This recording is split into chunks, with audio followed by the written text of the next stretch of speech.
Hello guys, welcome back to my channel. Very very good morning. तो आज है day 1 मेरी वेट लॉस जर्नी का। तो आज मैं मॉर्निंग में ही उठ गई हूँ 6 बजे और मैं यहाँ पे अभी स्टार्ट कर रही हूँ सूर्य नमस्कार। तो अभी जो है योगा पूरा स्टार्ट नहीं करेंगे, पहले हम सूर्य नमस्कार से स्टार्ट करेंगे। सूर्य नमस्कार होने के बाद धीरे धीरे हम ऐड करते जाएंगे एक एक करके योगा। तो यहाँ पे मैंने 10 सूर्य नमस्कार किया, क्योंकि पहले भी मैंने योगा किया हुआ है तो मुझे आइडिया है, मुझे हैबिट है। तो सूर्य नमस्कार किस तरह से किया जाता है। तो अभी डे 1 है तो धीरे धीरे भूल गई थी, लेकिन अब धीरे धीरे याद आ रहा है। तो वैसे वैसे मैं अभी अपना प्रैक्टिस कर रही हूँ और हो जाएगा। जैसे जैसे धीरे धीरे टाइम लगेगा, लेकिन आदत पड़ जाएगी। वो एक बार जिसको सुबह 8 बजे उठने की आदत पड़ जाती है ना, उसको 6 बजे उठने में बहुत भारी लगता है। लेकिन आप एक दिन 2 दिन उठोगे तो आपको आदत पड़ जाती है। फिर यहाँ पे मैं सूर्य नमस्कार करने के बाद थोड़ा सा मेडिटेशन करूँगी। तो यहाँ पे जो है सुबह सुबह मेरी बालकनी में चिड़ियों ने घर बना रखा है।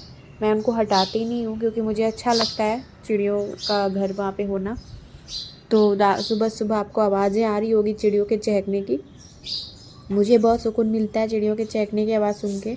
और मेरी बालकनी में ही उन्होंने अपना घर बना रखा है। तो सुबह सुबह आवाज़ आती है, दिन भर ही आवाज़ आती है, बट सुबह सुबह थोड़ा ज़्यादा आता है। 6 बजे 5 बजे जब उठने का टाइम रहता है तो उस समय वो ज़्यादा ही आवाज़ करते हैं। फिर धीरे धीरे 8 बजे 9 बजे तक शांत होने लगता है, क्योंकि जैसे जैसे शहर की शोरगुल बढ़ती है तो ये अपने अपने घरों में चले जाते हैं, मतलब इधर उधर चले जाते हैं। तो अभी सुबह का टाइम है तो ये ज़्यादा चहक रहे हैं। तो यहाँ पे आज मुझे बहुत भारी लगा सुबह उठना, लेकिन आदत पड़ जाएगी धीरे धीरे उठते उठते। और अगर रेगुलर आप करते रहोगे तो आपको प्रॉब्लम नहीं होगी। लेकिन अगर रेगुलर नहीं किया तो फिर अगर छोड़ के किया या रेगुलर नहीं किया तो बहुत मुश्किल होती है बाद में। क्योंकि जिस टाइम मैं योगा क्लास जाती थी, मेरा योगा क्लास रहता था, तो उस टाइम पे मेरे को इतना भारी नहीं लगता था, क्योंकि मुझे आदत हो गई थी 6 बजे उठने की, रेडी होने की। फिर 7 बजे से मेरा योगा क्लास रहता था, तो मैं रेडी होती थी और जाती थी। फिर क्या हुआ, पैर की सर्जरी हुई। तो पैर की सर्जरी की वजह से डॉक्टर ने रेस्ट करने बोल दिया, तो 2 महीने का रेस्ट मिल गया। 2 महीने का रेस्ट मिला, बट वो सब कुछ ही छूट गया मेरा। योगा वगैरह सब कुछ, इतनी फिट हो गई थी बॉडी, बट 2-3 महीने से घर में सोए सोए सोए सोए से बॉडी की हालत हो गई है कि मुझे अपना वेट गेन लगने लगा है, कि वेट गेन हो रहा है। तो इसलिए मैं अब बहुत कॉन्शियस हो गई हूँ अपने वेट को लेके। तो खाने के साथ साथ एक्सरसाइज भी ज़रूरी है, तो एक्सरसाइज की भी वीडियो अपडेट होती रहेगी। तो मेरे चैनल को सब्सक्राइब कर लीजिएगा, आपको डेली अपडेट मिल जाएगा कि आप घर में ही रह करके बिना पैसा खर्चा किए एक हाउसवाइफ हो करके और अपने लिए कैसे टाइम निकाल सकते हैं, कैसे आप अपने आप को फिट रख सकते हैं। उसके लिए कोई ज़रूरी नहीं है कि अगर आपके पास टाइम नहीं है तो, या बाहर जाने का या पैसे खर्च करने का, तो आप दुबले नहीं हो सकते हो। आप हो सकते हो दुबले, लेकिन बस उसके लिए आपको खुद की चेष्टा होनी चाहिए, खुद की कोशिश होनी चाहिए, खुद की लगन होनी चाहिए कि मुझे दुबला होना है। तो आपको खुद का कोशिश करना पड़ेगा। अगर आप कोशिश खुद नहीं करोगे तो दुनिया में कोई भी आपके लिए नहीं खड़ा है। इस बात के लिए तैयार रहिए कि अगर आप सोते हो तो अपने लिए सोते हो, अगर उठ के आप अपने लिए एक्सरसाइज करते हो तो वो भी आप अपने लिए ही करते हो, किसी के लिए नहीं करते हो। खुद को फिट रखना है। फिर यहाँ एक्सरसाइज कंप्लीट होने के बाद मैंने हेयर में ऑयल लगाया, क्योंकि अभी नहाने में मुझे 2-3 घंटे हैं। जब तक मुझे लंच ब्रेकफास्ट सब बनाना है हस्बैंड का, तब तक के लिए मैं यहाँ पे हेयर ऑयल लगा लेती हूँ। तो 2-3 घंटे आराम से मेरे बाल में ऑयल रह जाएगा। तो जब नहाऊँगी तो 3 घंटे हो जाएंगे। अभी 6:30 पौने 7 बजा है और 10 बजे तक मैं नहाऊँगी तो 3-4 घंटे हो जाएंगे।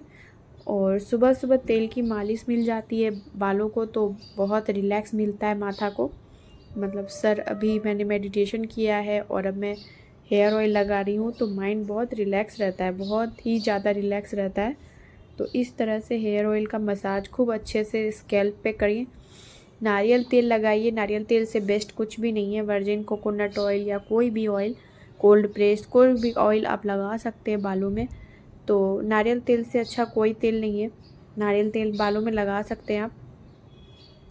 तो यहाँ पर मैं बालकनी से थोड़ा सा अंदर बैठ करके ही मतलब लगा रही हूँ। तो यहाँ बालकनी में भी आपको आवाज़ वो अभी तक आ रही है।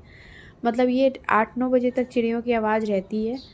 और अभी मैं बाहर नहीं जा रही हूँ क्योंकि योगा क्लास जो है ना वो बहुत महंगा है, और बेवजह किसी को पैसा देने का कोई फ़ायदा नहीं है। जब आपको आता है, आप अपनी चेष्टा करके घर में कर सकते हो, तो आपको ज़रूरी नहीं है कि आप बाहर जाओ, पैसे दो तभी आप योगा कर सकते हो। हाँ, वो एक उठने की लगन अलग रहती है कि सुबह उठ के जाना रहता है, तो एक लगन अलग रहती है। लेकिन आप अगर चेष्टा करोगे कि मुझे दुबला होना है या मुझे वेट लॉस करना है, तो आपको खुद में चेष्टा आ जाएगी। फिर यहाँ पे मैं अपने हस्बैंड के लिए लीकर बना रही हूँ। मैं यहाँ दूध वाली चाय नहीं देती हूँ उनको, सुबह-सुबह इस तरह से उनके लिए लीकर बनाती हूँ, जो हेल्थ के लिए भी अच्छा है और आपको अगर चाय की तलब है तो वो भी मिट जाती है। तो यहाँ पे बादाम छील लिया मैंने, लीकर बना लिया, और खुद के लिए मैंने ये चिया सीड्स सोक किया था। सुबह उठा तभी मैंने फुला दिया था, ऐसे रात को आप फुला सकते हो। तो मुझे नींबू जो होता है, लेमन, वो डाइजेस्ट नहीं होता है, तो मैं सिर्फ़ और सिर्फ चिया सीड्स वाटर में डाल के पीती हूँ। तो खाली पेट में आप पीजिए, बहुत फ़ायदा करेगा। यहाँ पे मैंने ब्रेकफ़ास्ट में इडली और सांभर बनाया था, यहाँ पे चाय रेडी हो रहा है। तो आप ब्रेकफ़ास्ट करने के बाद चाय पियो तो कोई प्रॉब्लम नहीं होती है, लेकिन खाली पेट मत पियो। मुझे ना प्लेन इडली पसंद नहीं आती है, तो मैंने यहाँ पर सांभर के साथ इडली को थोड़ा-सा हल्का सा ऑयल डाल के फ्राई कर लिया था, ऐसे राई पत्ती, कड़ी पत्ती और राई डाल कर के। तो यहाँ पे मैं ब्रेकफ़ास्ट के लिए रेडी हो गई हूँ नहा धो कर के। मैंने hair wash, this is my lunch. And यहाँ पर है चपाती, जो गेहूं के आटे की रोटी बनी हुई है, और यहाँ पे मैंने बनाया है बीन्स की सब्ज़ी, जो फ्रेंच बीन्स होते हैं उसकी सब्ज़ी मैंने बनाई है। और यहाँ पर सैलेड में लिया है खीरा, और इसमें है कर्ड। कर्ड ज़्यादा नहीं थी तो इसलिए मैंने कर्ड को थोड़ा, मतलब जितना था उतना में ही मैंने जागीरी गुड़ मिला दिया है, और चीनी नहीं ऐड करती हूँ, जगेरी ऐड करती हूँ।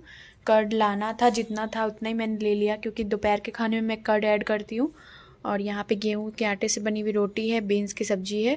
आप कोई भी तरह की सब्ज़ी ले सकते हो, पनीर की सब्ज़ी या कोई भी सब्ज़ी जो भी, लेकिन ग्रीन वेजिटेबल खाओगे तो ज़्यादा प्रॉफिट रहता है, मतलब बेनिफिट मिलेगा आपको। तो यहाँ पे दिन के टाइम पे मैं रोटी खाती हूँ, सब्ज़ी खाती हूँ, सैलेड लेती हूँ एंड कर्ड लेती हूँ। बस इतना सा ही मेरा मतलब लंच रहता है। तो अभी मैं अपना फेवरेट मूवी लगाऊंगी टीवी में, और अपना लंच जो मैंने अभी रेडी किया है उसको एंजॉय करूंगी। उसके बाद आगे का बताती हूँ फिर मैं क्या करने वाली हूँ, क्योंकि नाश्ता करने के बाद 12-1 बजे के आसपास ना मैं थोड़ा फ्रूट खाती हूँ। बट आज मेरी तबीयत थोड़ी ठीक नहीं है, मतलब मैं सो गई थी, तो इस वजह से मूड भी ऑफ है थोड़ा, तो इस वजह से मैंने फ्रूट आज नहीं खा पाई मैं। बट अब इसको, आप अगर आप फ्रूट नहीं खा पाओ किसी भी रीज़न से, तो आप शाम को 4 से 5-6 बजे तक आप खा सकते हो फ्रूट्स। और बीच में आपको बस मतलब लंच के 1-2 घंटे के बाद ही खाना है। तो अभी लंच करके मैं आधे घंटे के बाद वॉक पे जाऊंगी, वॉक करके आऊँगी तब मैं फ्रूट्स खाऊंगी। उसके बाद मैं रात को सिर्फ आधा ग्लास मिल्क लेती हूँ, मतलब दूध, वो भी बिना शुगर के। और हल्दी डाल सकते हो आप, शुगर ऐड मत करो। और इतना ही है, अभी तो आज डे फर्स्ट है तो इतना ही कर रही हूँ। फिर धीरे धीरे आपको बताऊंगी कि आप क्या क्या चेंज कर सकते हो डेली, क्योंकि अभी डेली ब्लॉग आएगा।